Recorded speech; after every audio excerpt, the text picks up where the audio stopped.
Hi കൂട്ടുകാരെ, അപ്പോൾ കൊച്ചിൻ്റെ 28-ന് നൂല് കെട്ടാനുള്ള ഒരുക്കത്തിലാണ്. വാഴലേലി, മലരി, അവലി, ശർക്കര, ഒരു പടലപ്പഴം, പിന്നെ നിലവിളിക്കലി എണ്ണ ഒഴിച്ച് തിരി കത്തിച്ച് വെച്ചിട്ടുണ്ട്. ഒരു പാത്രത്തിൽ ഒരകല്ലി, വയമ്പ്, ഒരു മോതിരം സ്വർണത്തിൻ്റെ അതെടുത്ത് വെച്ചിട്ടുണ്ട്. അപ്പോൾ മോക്കാണെങ്കിൽ താഴത്ത് ഇരിക്കാനായിട്ടുള്ള ഒരു ബുദ്ധിമുട്ടുണ്ടായി. കാരണം സിസേറിയൻ ആയതുകൊണ്ട് ബുദ്ധിമുട്ടായിരുന്നു. എന്നാലും ഒരു വിധത്തിൽ കൊച്ചിരുന്ന്. അപ്പോൾ അതേ മോൻ്റെ കയ്യിൽ കൊച്ചിന് വാവനെ കൊടുത്തേക്കണേണ്. ഡൈപ്പർ വെച്ചിട്ടുണ്ടായി. കാരണം കുറച്ച് നേരം ആകുമല്ല ഒരച്ചൊക്കെ കഴിയുമ്പോഴേക്കും. അപ്പോഴേക്കും കൊച്ചി അപ്പിയിട്ടാ പിന്നെ മോനെ എഴുന്നേറ്റ് പോയി കഴുകാൻ പോകണ്ടേ. അതുകൊണ്ട് ഞങ്ങൾ അങ്ങനെ തന്നെ ഇരുത്തി. എന്നിട്ട് ഞാൻ ആ വയമ്പൊക്കെ ഉരച്ച് മോതിരവും ഉരച്ച് കഴിഞ്ഞപ്പം മോനത് കൊച്ചിൻ്റെ നെറുകയിൽ, നെറ്റത്ത്, പിന്നെ കൈ ദേഹത്തൊക്കെ പുരട്ടി കൊടുക്കണേ കേട്ടോ.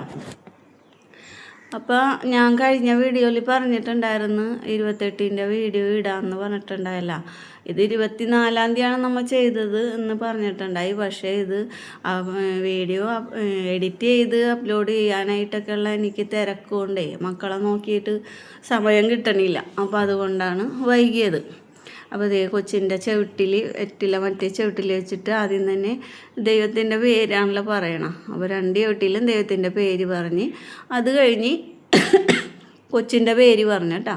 കൊച്ചിൻ്റെ പേര് ദേവാർമിലി എന്നാണ്. അപ്പോൾ ഈ പേരിന് ഒരു ഇതുണ്ട്. എന്താണെന്ന് വെച്ചാൽ ഈ മരുമോൻ്റെ അമ്മയുടെ പേര് ദേവകി എന്നാണ്. പിന്നെ എൻ്റെ അമ്മച്ചിയുടെ പേര് കർമ്മലി എന്നാണ്. അപ്പം 2 പേരുടെയും എൻ്റെ മോളുടെയും അവൻ്റെയും അമ്മൂമ്മമാരുടെ പേര് കൂട്ടിയാണ് ദേവാർമിലി എന്നിട്ടാണ്. അപ്പോൾ നമ്മൾ മിലു എന്നാണ് വിളിക്കണം. മിലുവാവ വീട്ടിൽ വിളിക്കണ പേര് മിലു. കരടിൻ്റെ നടുക്കായിട്ടേ 2 വെള്ളക്കല്ല് അപ്പുറം ഇപ്പുറം ഉണ്ട്.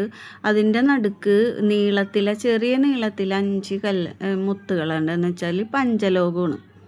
അപ്പോൾ കൊച്ചിൻ്റെ മോളുടെ കയ്യിലോട്ട് കൊടുത്തിട്ട് നൂല് കെട്ടാനായിട്ടുള്ള ഒരുക്കത്തിലാണ് മരുമോൻ. അപ്പോൾ ഈ സമയം ഉണ്ടല്ലോ, ടെസ്സമോള ഒരു നമ്മുടെ മുറിയിലിട്ട് തന്നെ അകത്തിട്ട് വാലടച്ചിട്ടാണ്. കാരണം അല്ലെങ്കിൽ അവൾ ഇവിടെ ഇതിൻ്റെ ഉള്ളിൽ വന്ന് കിടന്ന് മെഴുകുമല്ലോ. അപ്പോൾ അതുകൊണ്ട് തന്നെ അവൾക്ക് ഭയങ്കര സങ്കടവുമായിരുന്നു കേട്ടോ. പിന്നെ നമ്മളെ കൂടി ഇണങ്ങിയ സങ്കടമൊക്കെ മാറിയേ. പിന്നെ ഒരു കാര്യം പറയാൻ മറന്നുപോയി. ഇതിൽ തേൻ നമ്മൾ ഉപയോഗിച്ചിട്ടില്ല. തേൻ വേണമെന്ന് തോന്നണം. പക്ഷേ നമ്മുടെ കുഞ്ഞിൻ്റെ ഡോക്ടർ പറഞ്ഞത് തേൻ ഒന്നും കൊടുക്കരുതെന്നാണ്. അതുകൊണ്ട് തന്നെ നമ്മൾ തേൻ ഒഴിവാക്കി. പിന്നെ ഈ ചടങ്ങിനെ കുറിച്ച് പറയാനാണെങ്കിൽ ഈ വിഷ്ണുവിൻ്റെ അമ്മ പുറത്താണ്, ഗൾഫിലാണ്. അപ്പോൾ അമ്മ ഇല്ലാത്തതുകൊണ്ട് അമ്മക്ക് ഇതിൽ പങ്കെടുക്കാൻ പറ്റണില്ലല്ലോ. അതുകൊണ്ട് തന്നെ നമ്മൾ ആരെയും വിളിക്കാണ്ട് നടത്തിയത്. അപ്പോൾ അവനും പറഞ്ഞ് അമ്മ വന്നിട്ട് മാത്രം ആഘോഷമായിട്ട് നടത്തിയാൽ മതി എന്ന് പറഞ്ഞ് എല്ലാവരെയും വിളിച്ചൊക്കെ അവൻ്റെ അമ്മ വന്നിട്ട് നടത്തിയാൽ മതി എന്ന് പറഞ്ഞതുകൊണ്ടാണ് ചുരുക്കത്തിൽ മാത്രമായിട്ട് നടത്തിയത്, ചടങ്ങ് മാത്രം. അപ്പോൾ ഞങ്ങളുടെ പുറത്തിറങ്ങി എല്ലാവരും തമ്മിൽ ഫോട്ടോ ഒക്കെ എടുത്തിട്ടാണ്. അപ്പോൾ വീഡിയോ ഇത്രയെല്ലാം ഇഷ്ടപ്പെട്ട സപ്പോർട്ട് ചെയ്യണേ.